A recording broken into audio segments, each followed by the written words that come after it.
स्वागत है और इसके साथ ही हमारे यहाँ पे गेस्ट मौजूद हैं। एक बार फिर से बड़ी बहस की ओर रुख करेंगे। इसके साथ ही आपको यह भी बता दें कि प्रवक्ता कांग्रेस हमारे साथ जुड़े हुए हैं, सवाल लेकर सीधे उनके पास जाएंगे। विकास जी, यहां पर बदले की कार्रवाई नहीं होनी चाहिए, जैसा कि अक्सर कर सामने सुनने में भी आ रहा है और इसके साथ ही लगातार ये बात भी कही जा रही है। देखिए, वैधानिक कार्रवाई अपनी तरफ, बदले की कार्रवाई एक तरफ, राजनीतिक दृष्टिकोण से ना देखा जाए, कहता हर कोई यही है। क्योंकि जिस तरह से बरेली में अगर हम बात करते हैं, अगर शहजुल इस्लाम की अगर बात करते हैं, तो जिस तरह से पेट्रोल पंप पर कार्रवाई की गई तो कहा गया कि उसका जो नक्शा था वो पास नहीं था, लिहाजा उससे कुछ दिन पहले ही वो एक बयान देते हुए नजर आए थे। लिहाजा क्या इसको राजनीतिक तरीके से जोड़कर देखना चाहिए या फिर योगी सरकार वैधानिक कार्रवाई कर रही है?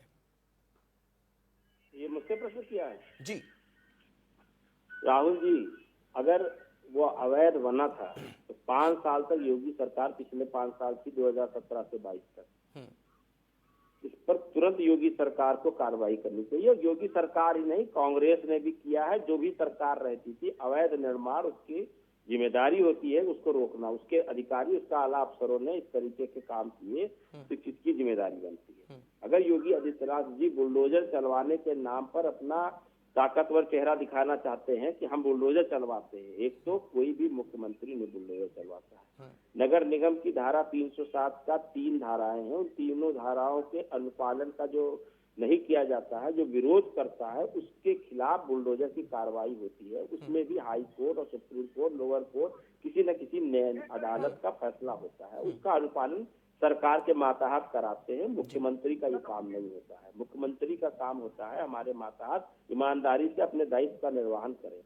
अगर इस तरीके की भाषा बोल के अगर मुख्यमंत्री ये चाहते हैं कि उनको किसी वर्ग विशेष का नाम आ रहा है और उसके आधार पर उनको एक वोट मिल जाएगा, तो ये उन्होंने सफल प्रयोग किया है। अभी 2022 का विधानसभा चुनाव में पूरा उत्तर प्रदेश का चुनाव उन्होंने बाइपोलर करने की कोशिश किया। धर्म, जाति, नफरत, विघटन की बंटवारा उन्हीं लोगों के लिए होती है जो लोग भारत के संविधान को नहीं मानते, जिसकी एकता अखंडता को खंडित करने का प्रयास करते रहते हैं। मुख्यमंत्री जी हमारे भी मुख्यमंत्री हैं। इस उत्तर प्रदेश के 24 करोड़ की जो आबादी है, उन सबके मुख्यमंत्री हैं।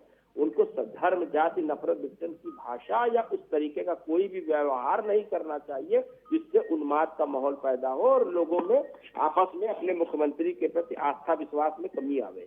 क्योंकि कानून का शासन करना मुख्यमंत्री का दायित्व है और साहसी मुख्यमंत्री, संत मुख्यमंत्री अगर इस तरीके की भाषा का प्रयोग करेंगे कि हमने बुलडोजर चलाया, पर किस पर चलाया? आपका बुलडोजर तो उन पर चलना चाहिए था जो 5 साल तक आपके शासन काल में भ्रष्टाचार कर रहे थे, अवैध निर्माण, अवैध मानचित्रों का को मंजूरी दे रहे थे। आपने जनता के पैसे से बनी हुई किसी बिल्डिंग को, जनता के पैसे से ही आपने बुलडोजर लाकर खड़ा किया और हमारे ही पैसे से जमीन को तोड़ रहे हैं। उस प्रॉपर्टी को आप सरकार अपने कब्जे में ले, उसके वैधानिक तौर तरीका अपनाए, उसका सामाजिक सरोकार से जोड़े। विधवा आश्रम, स्कूल, कॉलेज, उस बिल्डिंग को तोड़ देना हल नहीं है, क्योंकि आपकी सरकार के मातहतों ने बनवाया है। आपके 5 साल के शासनकाल में वो अवैध कार्य हुए हैं। और अगर समाजवादी पार्टी के शासनकाल में थे तो 5 साल तक आप क्या कर रहे थे? सही जो सवाल है, वाजिब सवाल यही है।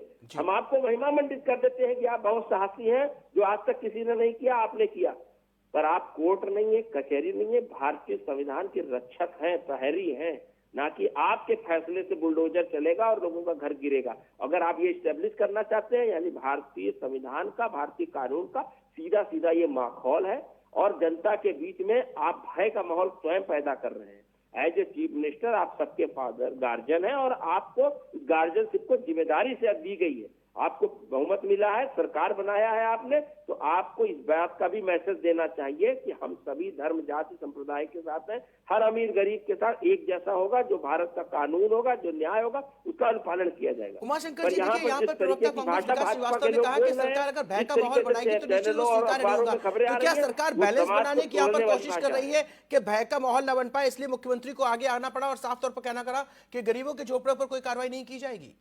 देखिए, ये भय का माहौल पिछले 5 साल भी था और वर्तमान में भी है और मुख्यमंत्री संभालने में असक्षम है, तभी उनको आना पड़ रहा है, बार बार कहना पड़ रहा है, सफाई देना पड़ रहा है।